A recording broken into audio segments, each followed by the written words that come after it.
Hey everybody, Kyle Tupper here at KT Studios with a roll exercise for you. So playing rolls in drums is a very, very important thing. We want them to be clean and we want them to sound very good. Now you can play rolls two ways. You can play them open or you can play them closed. Now when you play a roll in a rudimental style, you kind of want it to be more open. Same thing more in like jazz too. So when you're playing those rolls, they have this nice clean effect to them. Now in order to do that, you have to have control of your double stroke roll. Now there's two ways we can do this. You can play your double stroke roll in 16th notes and you can also play them in triplets. I didn't know this until fairly recently that the double stroke roll works in triplets as well, and it's a really cool thing. We'll get to that in a second, but first let's go to playing 16th notes double stroke rolls. So what I'll do is I'll play a bar of 16th notes straight, alternating, and then I'll play a bar of 16th notes doubled. Now the whole point of this is to try to make them as even as possible so that there's no da da da da da da da da da da da da da da da da da da da is what we're looking for, okay? So here we go. One E into two E into here we go.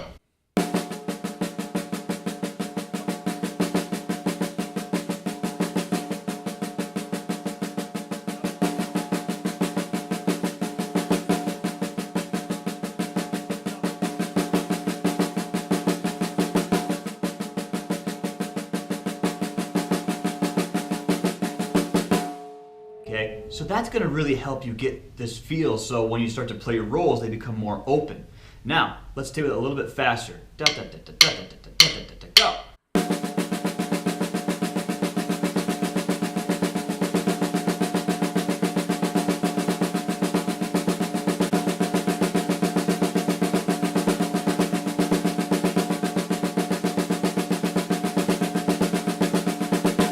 And even faster. One E into two E into here we go.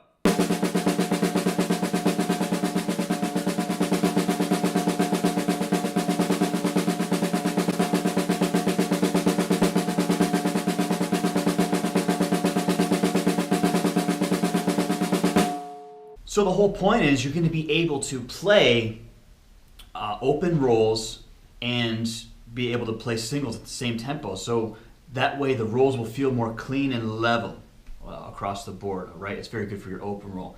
Now, let's go back on the other side of things and think about our triplets again.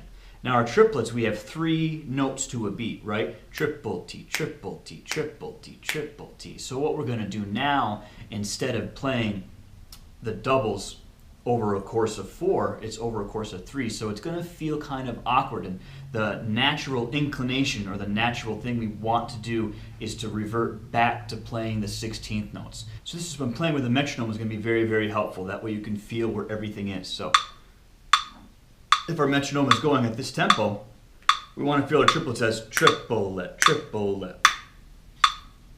So singles,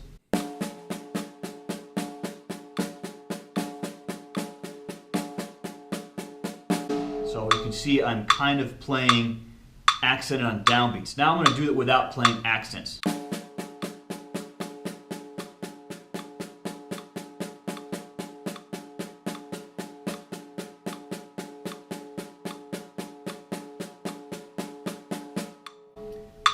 Now the next part is to throw in the doubles. So I'll do what I did before with the 16th notes, a bar of 16th notes followed by a bar of double stroke 16th notes. Now I'll do a bar of triplets followed by a bar of double triplets. 1, 2, here we go.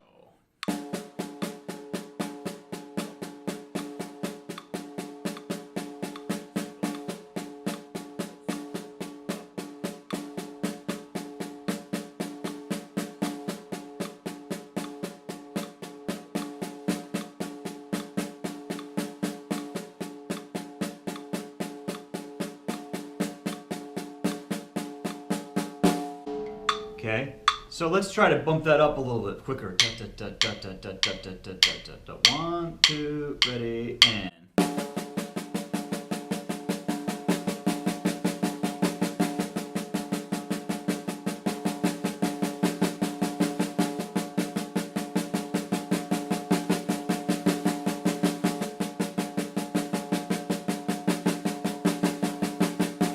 start to feel how you almost want to feel them in groupings of two. Da da da da da da da da da da da da. Triplet, triplet, triplet, triplet, triple, triple, triple, triple, triple, triple, boom. So you kind of get this 3 against 2 thing going on. It's really cool. So for example, if you're playing in a jazz setting and you got this ding, ding, ga, ging, ging, da da da da da da da da da, ding, ding, ga, ding, ding. So if I'm playing the ride pattern, well, instead of just playing the triplets like that, maybe I want to actually play them as rolls. How that has a little bit more forward motion to it. It just flies right through the whole group. So now, if you're going to take these kinds of exercises and make them into your own kind of improvisational thing, then that'd be really cool. So just for instance, if I just mess around with 16th notes and then triplets, it's really cool how you can find when you want to roll 16th notes and when you want to roll triplets. It's different for everybody. I rolled at different speeds. I know the faster I get, the more I'll go on to the triplets. But if it's slower, then the 16th notes will work. Or you can even go into sextuplets, or you can even go into 32nd notes. It all depends on the tempo of the tune, and that's just going to have to be something that you, as a drummer, figure out on your own. So now that you can kind of get a sense for how rolls feel differently in triplets and in 16th notes, I'm going to play a couple of different examples at various tempos where you can pretty much play 16th note rolls, but it actually might sound a little bit cleaner and better if you put it in the triplets. So at slower tempos, it might be better, instead of playing 16th notes, to play like the sextuplets where you got 1 2 3 4 5 6 1 2 3 4 5 6 1 2 3 4 5 6, right? So if we had that tempo, right? So your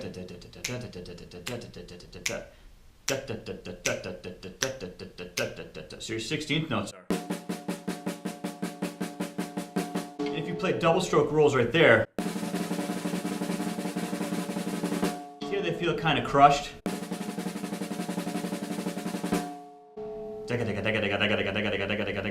So that's an instance where instead of playing them buzzed, maybe playing them more open, where we worked on that earlier, would be a little bit easier. Better. But if you wanted to have more of a clean roll, I would suggest going more of the sextuplets. So you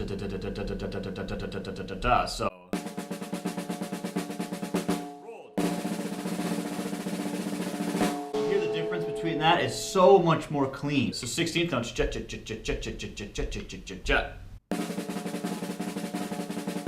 very pulsed, right? Very pulsed. But sextuplets,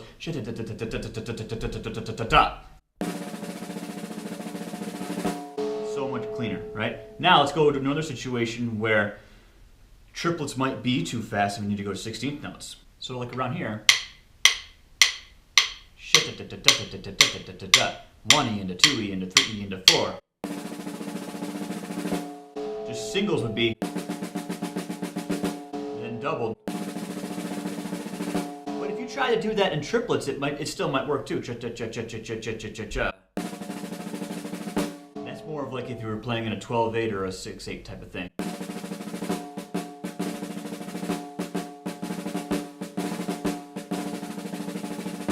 Right? So when you're playing more in a triplet style, the triplets still do work there. All right? There you go. So I just wanted to put something together really quick for you guys to get an understanding of the difference playing between 16th note double stroke rolls and then triplet double stroke rolls. Both have their own places in music. And if you're going to use the triplets, make sure it's more like in a jazz style or like a 12/8 kind of a thing. That way it'll feel more swing. It'll have more kick to it, right? It'll have more kick to it. Once again, thank you so much for taking the time to watch this video. I hope you found it useful for your drumming. If anyone has any idea of another video that they'd like to see happen, maybe it's more rudiments or more improvisational type of stuff, please feel free to comment or message me. I'd be more than happy to hear what you have going on, and I'd love to be able to put something together for you to help you get to that next level. All right, have a great day, happy drumming, and start practicing.